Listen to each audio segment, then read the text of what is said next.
Tags to his one. I dialed 911 over disruptive black teen. He needs to be removed immediately. At 1:15 in the afternoon, a teacher called for armed help on a student who hadn't moved, spoken, or broken a single rule. He sat frozen at his desk, hands folded, while fear was translated into emergency protocol and a lie began its journey toward becoming official truth. This is not a story about disruption, it's about how stillness becomes suspicion, and how one quiet camera captured the distance between what was said and what actually happened. The red digital numbers on the standard issue wall clock flipped from 1:14 to 1:15 in complete silence, a minute that felt long enough to age everyone in the room by a decade. There was no shouting. There was no overturning of desks or throwing of books. There was only the low, electrical hum of the fluorescent lights overhead, and the sound of a teacher's voice trembling with a carefully curated frequency of panic. She stood near the doorway, her back pressed against the jamb as if bracing for an impact that was not coming, clutching her smartphone with both hands. The device was a lifeline to an authority she believed she needed, but in that moment, it functioned more like a detonator. The young man she was speaking about sat less than 10 feet away. He was not standing. He was not advancing. He was not speaking. He was anchored to his laminate desktop, his elbows locked, his hands folded in plain sight, performing the rigorous, invisible labor of absolute non-threatening existence. He knew, with a terrifying maturity that outstripped his 16 years, that his survival depended on becoming a statue. If he moved his hand to scratch his nose, it could be interpreted as reaching for a weapon. If he stood up to leave the toxic environment, it could be seen as aggression. If he spoke to defend himself, it would be labeled escalation. So he did the only thing the system left him. He deleted himself from the narrative of the room while remaining physically present. He stared at a scuff mark on the linoleum floor, a black rubber streak left by a sneaker days or weeks ago, and focused entirely on his breathing. In through the nose, out through the mouth, slow and silent, trying to slow his heart rate so that the adrenaline didn't make him twitch. The voice on the other end of the line asked for the nature of the emergency, and the teacher began to paint a picture that existed only behind her eyes. She used words like threatened and unsafe and uncomfortable, words that carry a specific heavy weight in the precarious ecosystem of an American high school. She described a disruption. To the operator miles away, sitting in a call center, the scene being described was chaotic and dangerous, a situation spiraling out of control that required immediate armed intervention. But the reality of the room was a vacuum.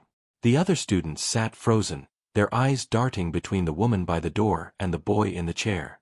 They were witnessing a hallucination being codified into law enforcement protocol. The cognitive dissonance was almost audible. The atmosphere was thick with the confusion of 25 teenagers watching a lie harden into a fact before it could even be challenged. They watched the teacher perform fear. It was a performance not because she didn't feel it, she likely felt a genuine physiological response, but because the stimulus for that fear was entirely internal. She was reacting to a ghost, to a history, to a projection of danger mapped onto a silent black body. The boy in the chair could feel the weight of her gaze, but he refused to meet it. To look her in the eye might be read as intimidation. To look away was guilt. He was trapped in a geometry of suspicion where every angle led to a siren. He was conscious of the phone in his pocket, the one he wasn't touching. He knew that if he reached for it to record his own perspective, the movement would be fatal to his defense. Fortunately, he wasn't the only one with technology. Behind him, under the cover of a backpack or a propped-up textbook, a camera lens quietly opened. A classmate, sensing the profound wrongness of the transaction, had started recording. This was the counter-narrative beginning to spool, unseen and unacknowledged. While the teacher narrated a story of a large, aggressive male refusing to follow instructions, the digital sensor captured the stillness of a boy wearing a hoodie, sitting with the posture of a churchgoer, waiting for the storm to break. The disparity between the audio of the 911 call and the video of the classroom was a chasm wide enough to swallow a life. The teacher's voice rose an octave, pleading for help, while the room remained as still as a photograph. It was a masterclass in the weaponization of distress. The sensory details of the room became hyper-real to the boy. The smell of dry erase markers, the scratched texture of the fake wood desk, the way the light caught the dust motes dancing in the air, These mundane details anchored him while his future was being negotiated over a cellular network. He wondered if his mother was at work. He wondered if he would make it to history class. He wondered how a Tuesday afternoon could disintegrate so rapidly into a life-altering event without him lifting a finger. The operator confirmed that officers were dispatched. The teacher hung up, her chest heaving, her eyes wide, maintaining the posture of the victim. The boy remained seated. The silence returned, heavier now, filled with the impending arrival of men with guns who had been told a story that wasn't true. The room held its breath, caught in the terrible gap between the call and the response, between the accusation and the evidence. The mechanical hum of the ventilation system seemed to amplify in the vacuum left by the disconnected call, filling the room with a white noise that felt abrasive against the skin. 28 other students sat frozen in a tableau of adolescent confusion, their eyes darting between the woman hyperventilating at the front of the room and the boy sitting motionless in the third row. The air in the classroom had curdled, transforming from the stale atmosphere of a geometry lesson into the volatile pressure of a crime scene before the crime had even occurred. This specific type of silence is heavy. It is the gravitational pull of a history that the textbooks in the room failed to adequately explain. The boy understood, with a clarity far beyond his 16 years, that the social contract had just been shredded in front of him. He remained anchored to his plastic chair, his hands visible on the desktop, adhering to a survival manual that had been orally transmitted to him by his father, and his father's father before him. He was paying the toll now. This was the moment the bill came due, the surcharge levied on his existence in a space that was suddenly deciding it could not contain him. This is the phenomenon often whispered about but rarely captured with such terrifying fidelity, the black tax. It is not merely an economic disadvantage or a sociological concept. It is this precise visceral moment where one must purchase their own survival with a currency of supernatural calm, while the person in authority is allowed the luxury of unchecked hysteria. The teacher had retreated to the safety of her desk, creating a physical barricade between herself and the phantom threat she had conjured. She was trembling, her hands fluttering over her lesson plans, performing the role of the threatened educator with a conviction that would be tragic if it were not so dangerous.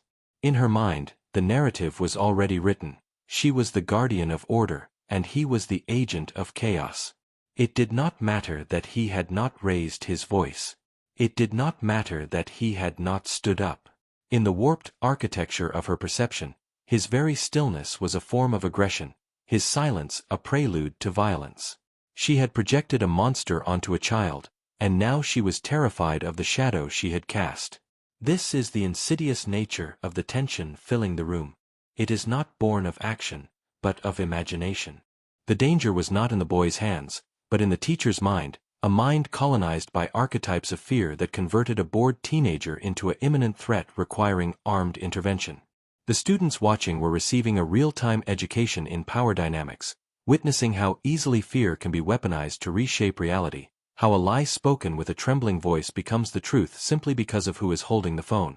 To understand the gravity of what is about to happen when the sirens finally bleed through the walls of this institution, we must look beyond this single Tuesday afternoon. We are standing at the precipice of a collision between three distinct storylines that define the modern Black experience in America, an open loop of cause and effect that we must close to understand the footage we will analyze later. First, there is the lesson of the weaponized imagination, where subjective fear overrides objective reality. Second, there is the doctrine of compliance, the false promise that if you just follow the rules, the system will protect you, a promise this boy is currently testing with his life. And third, there is the era of the digital witness, the only reason we are here today, discussing a truth that would have otherwise been buried under the weight of a police report.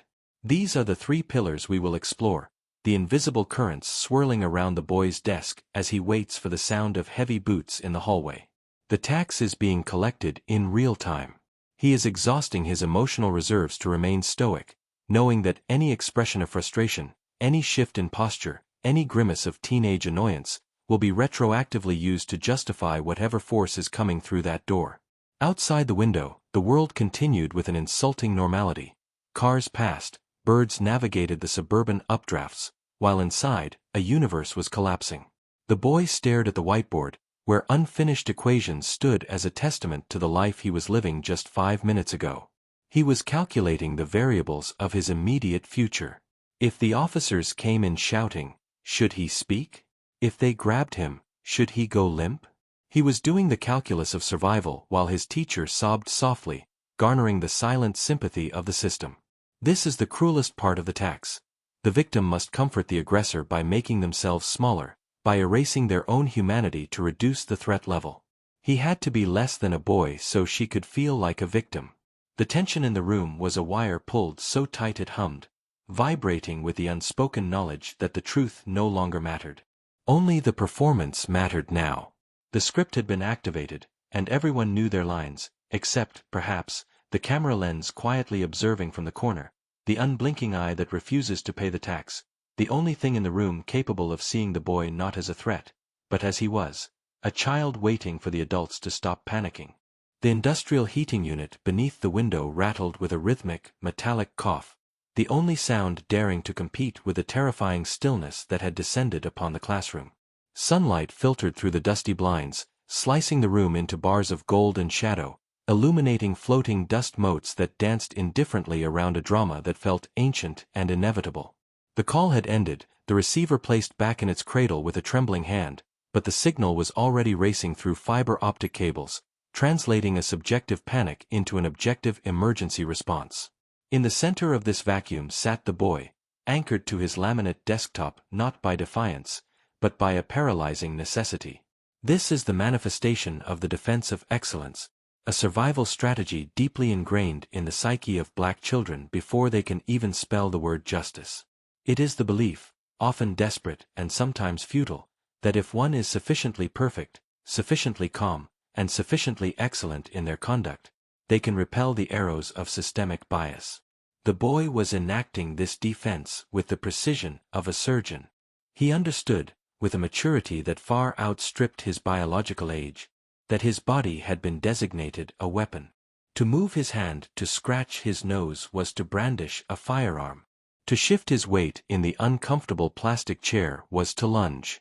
To speak, even to ask permission to breathe, was to assault. So he did not move. He became a statue of excellence, freezing his biology, slowing his heart rate, and willing his adrenaline to turn into ice rather than fire. Across the room, the teacher had retreated behind the fortification of her desk, her breathing audible and ragged, a performance of victimhood that required no audience to feel real to her. She had just described a monster to the 911 dispatcher, a towering figure of rage and disruption, but the reality before her was a silent teenager in a hoodie, staring at a textbook. This disconnect is where the defense of excellence meets its tragic limit. The philosophy tells us that our deportment can save us, that if we are the most well-behaved person in the room, the system will recognize us as citizens rather than threats. But the boy was discovering the hollow core of that promise. He was displaying a level of emotional regulation that would be applauded in a bomb disposal technician or a hostage negotiator, yet this very stillness was being rewritten in the teacher's mind as a menacing calm. To her, his silence was not compliance. It was the brooding quiet of a predator before the strike. She could not see the excellence of his restraint because her lens was cracked by a lifetime of culturally ingested fear. She saw what she expected to see, and his refusal to give her the chaotic reaction she anticipated only deepened her terror. It is a paradox that breaks the spirit. When your chaos is criminalized, but your calm is pathologized, there is no posture you can hold that ensures your safety. The other students, spectators to this collision of realities, sat with varying degrees of confusion and horror, their eyes darting between the weeping authority figure and their frozen classmate. They were witnessing the real-time fabrication of a criminal record. They saw the boy sitting, just as they were sitting, but they also saw the invisible wall that had been erected around him. He was being isolated, carved out of the collective student body and placed into a separate category where the rules of the classroom no longer applied, replaced by the rules of the street and the precinct. The boy kept his eyes fixed on the middle distance, focusing on a scuff mark on the whiteboard, using it as an anchor to keep his mind from drifting toward the terror of what was coming. He rehearsed the instructions given to him by his father, by his uncles, by the collective wisdom of his community. Hands visible. No sudden movements. Yes, sir. No, sir. Do not argue. Survive the encounter. litigate the injustice later. This mental rehearsal is the invisible labor of the black tax, the energy expended to manage the anxieties of white authority figures while suppressing one's own natural flight-or-fight response. It is a tax on the soul, draining the reserves of childhood innocence to pay for a temporary lease on survival. Outside, the faint wail of a siren pricked the air, growing louder, a crescendo of consequences approaching at 45 miles per hour. The sound signaled that the narrative had officially left the classroom. It was no longer an educational dispute, it was a state intervention. The defense of excellence demanded that the boy remain seated even as every instinct screamed at him to run or to plead. He had to trust that the camera in the corner, the silent observer with the unblinking glass eye, was recording the excellence of his conduct. He had to bank his future on the hope that digital truth would eventually outweigh emotional fiction. But in that moment, as the sirens bled into the room and the teacher wiped her eyes, preparing to greet the officers as the survivor of an incident that never happened, the boy realized the heavy cost of his defense. He had preserved his body by erasing his presence. He had remained excellent, but in doing so, he had been forced to watch his own dehumanization in silence, a perfect student in a class on how to be destroyed without making a sound. There is a mechanism installed in the psyche of certain children before they even learn to tie their shoes, a specific and heavy dial that controls the sheer amplitude of their existence. In the moments immediately following the teacher's frantic dialing of 3 numbers, the boy seated in the 3rd row felt a phantom hand reach into his chest and grip that dial, twisting it counterclockwise with a violence that made his ears ring. This is the internal volume knob, the survival tool that society demands of young black men when they find themselves in the proximity of white fragility. It is not merely about being quiet, it is about the metaphysical reduction of one's own gravity. As the teacher paced the front of the classroom, her voice trembling with a performative terror that contradicted the absolute stillness of the room, the boy engaged in a labor of silence so strenuous it burned the muscles of his diaphragm. He understood instinctively that in this specific ecosystem, his breath was interpreted as a shout, and his movement was being translated as an assault. To survive the narrative being constructed in real time on the phone line, a narrative of a hulking, out-of-control aggressor, he had to become smaller than the desk, quieter than the dust motes dancing in the projector's beam, and more inanimate than the textbook open before him. The class had become a theater of the absurd, where the audio track did not match the video feed. The teacher was reciting a script of chaos, telling the dispatcher that she was unsafe, that the situation was escalating, and that she needed immediate support to handle a disruptive student. Yet, the boy sat with his hands clasped on the laminate surface of his desk, his spine pressed against the hard plastic of his chair, engaging the internal volume knob to modulate every micro-expression. He wanted to furrow his brow in confusion, but he knew that a furrowed brow would be read as aggression. He wanted to open his mouth to ask what he had done, but he knew that his voice, regardless of its pitch, would be heard as a threat. The internal volume knob is a sophisticated piece of emotional engineering. It filters out the high frequencies of indignation and the low frequencies of fear, leaving only a flat, monotonous hum of compliance. It requires the user to suppress the natural human instinct to defend oneself, forcing them to swallow the acid of injustice without grimacing, because even a grimace can be cited later in a police report as a sign of imminent violence. He watched the teacher from the periphery of his vision, careful not to make direct eye contact, which could be interpreted as a challenge, but also careful not to look away entirely, which could be interpreted as guilt. It was a tightrope walk performed while seated. She was hyperventilating now, performing her fear with such commitment that she likely believed it herself. This is the tragedy of the internal volume knob. It must be turned down in direct proportion to the other person's hysteria. As the teacher's volume spiked, becoming shrill and jagged, the boy's volume had to drop into the negative decibels. He had to become a void in the room to prove that he was not the source of the noise. It is a psychological tax of the highest order, requiring the child to be the adult, to manage the emotions of the authority figure by completely erasing his own. He was regulating the room's temperature by freezing himself solid. The other students watched in stunned silence, their eyes darting between the weeping woman and the statue-like boy, witnessing the real-time fabrication of a crime that consisted solely of a black boy existing in a space where a white woman felt uncomfortable. His father had drilled this into him during driving lessons, during trips to the grocery store, during the simple act of walking down the street. The lesson was always the same: you do not have the luxury of an outburst. You do not have the privilege of a bad day. When the world decides you are loud, you must be silent. When the world decides you are dangerous, you must be paralyzed. The internal volume knob was not just a habit, it was an inheritance, passed down through generations of men who survived by making themselves invisible in plain sight. Now, as the distant wail of sirens began to bleed through the classroom windows, the boy felt the knob hit its limit. He could not be any quieter. He could not be any stiller. He had reduced his humanity to a two-dimensional image to fit into the sliver of space allowed him. The air in the room felt heavy and pressurized, as if the teacher's fear was consuming all the available oxygen. He focused on the grain of the desk, counting the scratches, anchoring himself in the physical world to keep from screaming. Screaming would feel good. Screaming would be true. But screaming would be suicide. When the door finally swung open, admitting the heavy boots and tactical belts of the responding officers, the boy did not flinch. The teacher pointed a shaking finger at him, the architect of her imaginary nightmare. The officers looked at the boy, then at the woman, then back at the boy.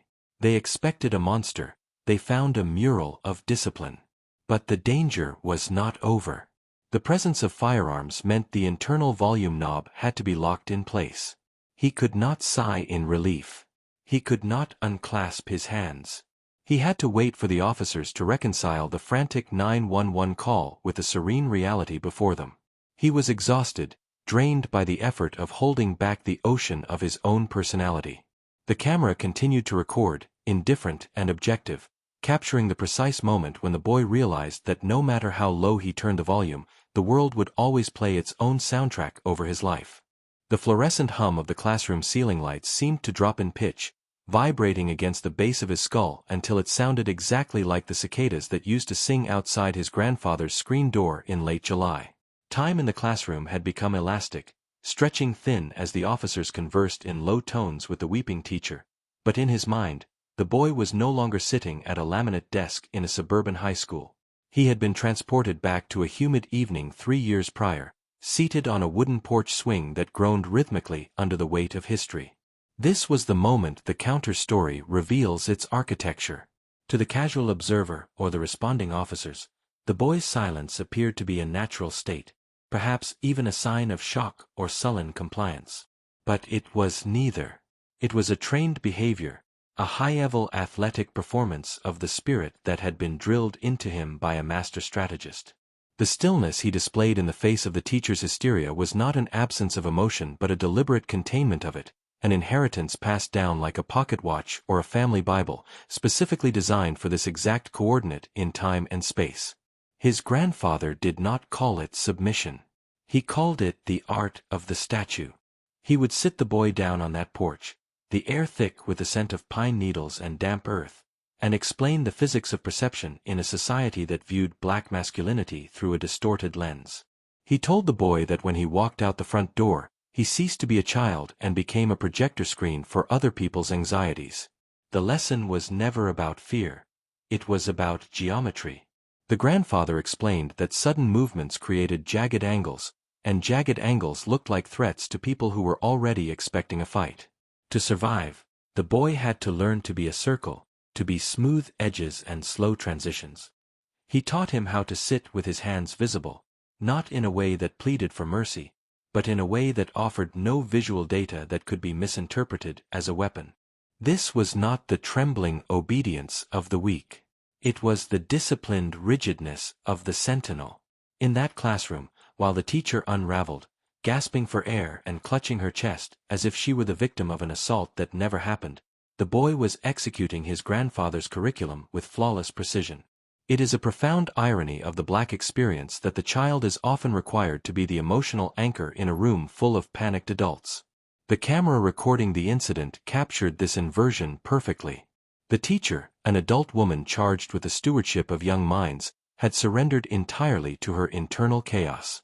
She was erratic, loud, and physically animated by her own fabrication. The student, accused of being the disruptor, was the only element of order in the frame. He was channeling the mentor, summoning the ghost of the old man on the porch who had lived through decades where a wrong look could end a lineage. The boy knew that he was currently walking a tightrope over a canyon. If he raised his voice to defend himself, he fell. If he stood up to leave, he fell. If he showed the anger that was rightfully boiling in his gut, he fell. The only way to cross was to become weightless, to turn down the volume of his existence until he was barely there. This is the intergenerational link that the police report would never capture. The officers saw a quiet kid. The counterstory sees a legacy of survival. The boy was drawing on a reservoir of discipline that predated his own birth, tapping into the collective wisdom of ancestors who had learned to breathe shallowly when the overseer walked by, who learned to look at the ground to save their necks, who learned that dignity is sometimes a secret kept in the heart rather than a banner waved in the street. The mentor's voice was louder in his ear than the police radio static. It told him to breathe through his nose. It told him to unclench his jaw. It told him that the truth was a slow runner, but it would eventually cross the finish line if he just stayed in the race. He watched the officer's boots shuffle on the tile floor, focusing on the scuff marks to keep his eyes from darting around, which might be interpreted as guilt or evasion. As the officers finally turned their attention away from the teacher's theatrical performance and toward the boy, they encountered a wall of calm that confused them. They were prepared for defiance. They were prepared for the narrative the teacher had spun, the narrative of the wild, uncontrollable brute. Instead, they found a young man who possessed more self-control than anyone else in the room. This was the receipt of the mentorship. The boy was effectively de-escalating the police without saying a word, using his posture to signal that there was no emergency here, that the only weapon in the room was the teacher's imagination. He was paying the black tax in real time, expending an immense amount of psychological energy to manage the emotions of the white adults around him, ensuring they felt safe enough not to hurt him. It was an exhausting, unfair labor, but as the ghost of his grandfather reminded him, it was the only work that mattered when the flashing lights were outside. The conference room where the truth would finally be adjudicated smelled of floor wax and stale coffee, a sterile environment designed for bureaucracy rather than justice. Sunlight filtered through the blinds in sharp, dusty slats, illuminating the long mahogany table where the stakeholders had gathered. On one side sat the school administrators and the teacher, who looked diminished now, stripped of the authority of her classroom podium, shrinking into her cardigan as if trying to disappear.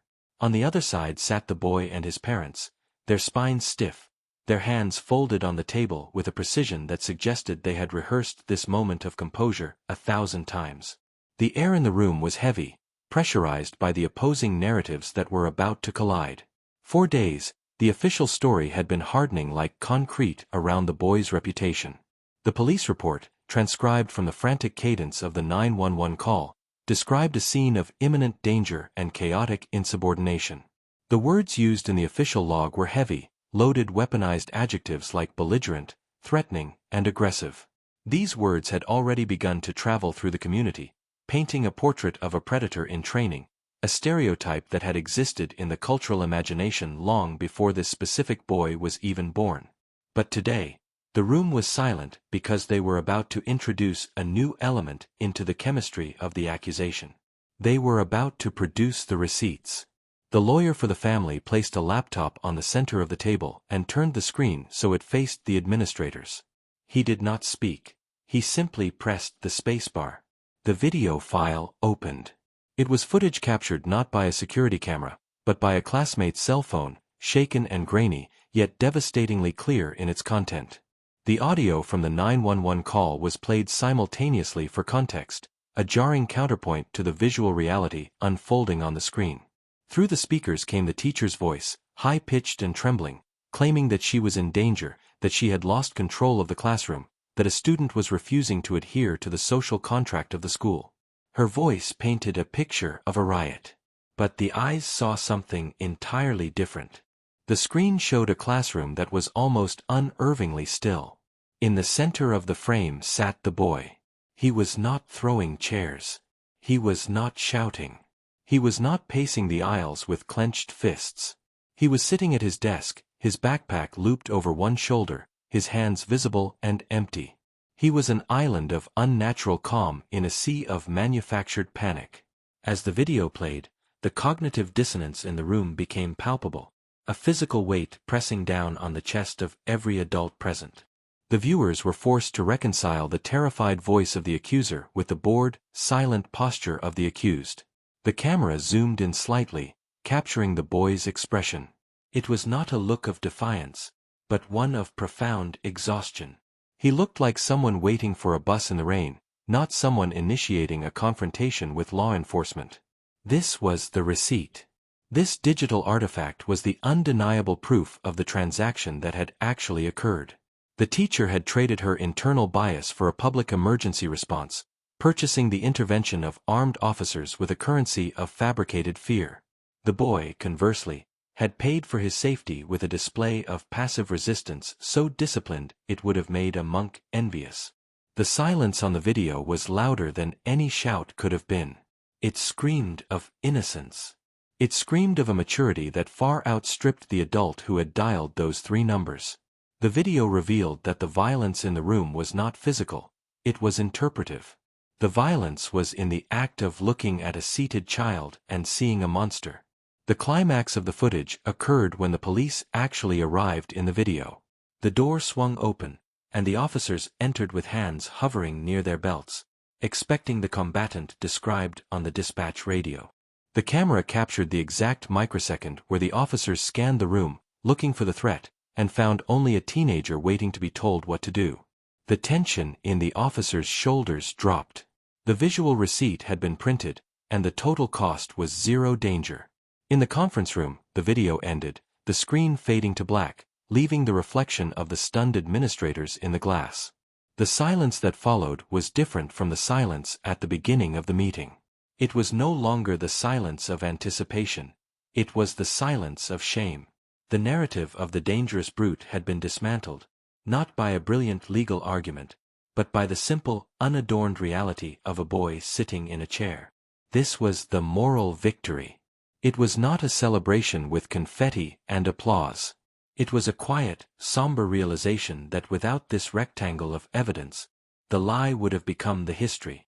The boy had won, but as he looked around the room at the adults who had been ready to condemn him based on a phone call, he realized how terrifyingly close he had come to losing everything. The receipt was valid, the transaction was voided, but the tax he had paid to sit there so quietly would never be refunded. The heavy steel doors of the administration wing swung shut with a mechanical finality that echoed in the marrow of his bones. It was a sound distinct from the school bell or the slamming of a locker. It was the sound of a seal being broken and resealed, the noise of a vault closing after a theft had been thwarted. The afternoon sun was indifferent to the drama that had just unfolded within the fluorescent-lit conference room, casting long, lazy shadows across the cracked asphalt of the parking lot. The boy walked beside his mother, their footsteps synchronized in a rhythm of exhaustion rather than triumph. There was no high five, no exuberant shout of victory, because to celebrate not being destroyed is a strange and melancholy thing. The air outside tasted different than the recycled oxygen of the principal's office. It smelled of heated pavement, distant exhaust, and the drying grass of the athletic fields, the scent of a world that had continued to spin while his entire future had hung suspended on the durability of a digital video file. As they reached the car, his mother unlocked the doors, the chirp of the alarm system piercing the quiet atmosphere. She paused for a moment before getting in, resting her hand on the roof of the vehicle. It was a trembling hand, the adrenaline of her maternal defense finally draining away to leave behind the tremors of a terrifying reality. She had not just fought a teacher or a principal, she had fought a phantom, a centuries-old narrative that sought to consume her son, and she had won only because she had brought a mirror to a gunfight. Inside the car, the silence was thick, but it was no longer the suffocating silence of the interrogation room. It was a decompressed silence, the kind that follows the defusing of a bomb. As the engine turned over and the air conditioning began to hum, the boy watched the brick facade of the school slide away through the passenger window.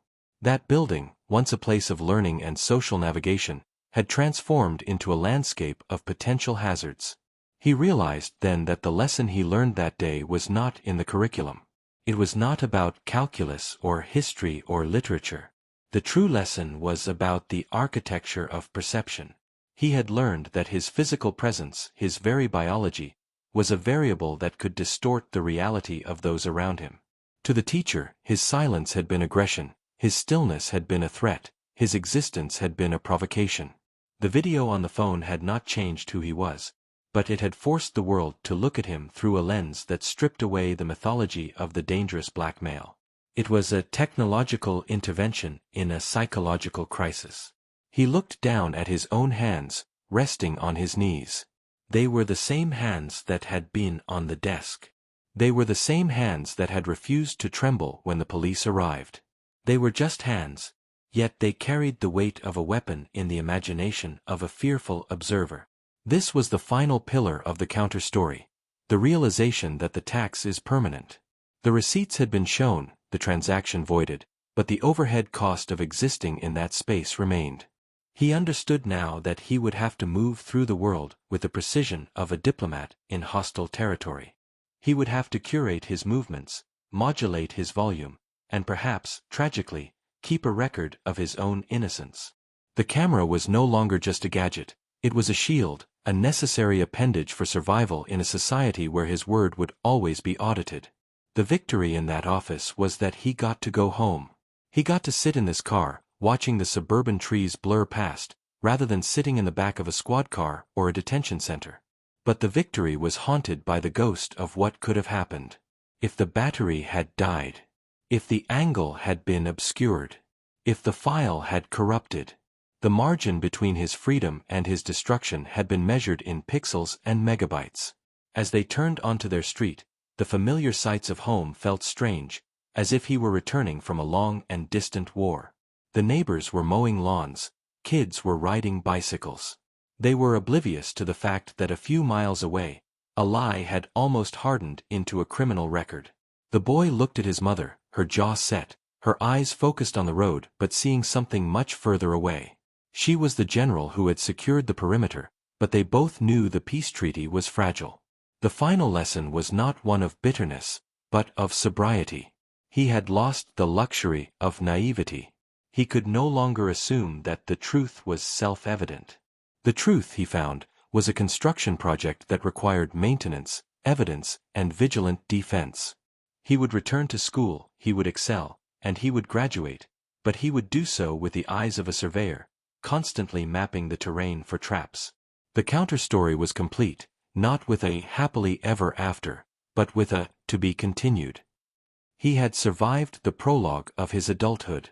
He unbuckled his seatbelt as the car rolled into the driveway, the metallic click signaling the end of the journey, and stepped out into the evening light, a young man who now knew exactly what his silence was worth.